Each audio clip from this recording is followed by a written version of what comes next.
Welcome to Chillin' 101. We hope this video helps. You start by confirming essentials: console, screen, and a stable home network. Plug the HDMI and power on the console. Next, sign into your Microsoft account. This ties you to Xbox Live. If you don't have one, create it now. It takes minutes and unlocks multiplayer and store access. Make sure your router supports UPnP or note the Xbox Live ports. Doing that early prevents later network blocks and speeds the whole setup process.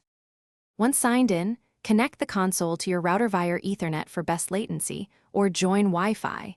Go to Settings, General, Network, and run the network test. It diagnoses NAT type and packet loss.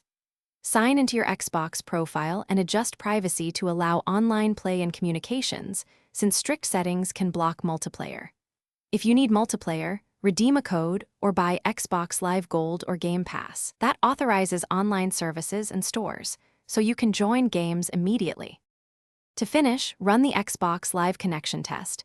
You'll see whether the console is online and your NAT type. Make sure the console and games have the latest updates. Many multiplayer features require current firmware.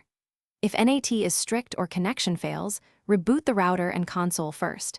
Then verify UPnP or manually forward port 3074.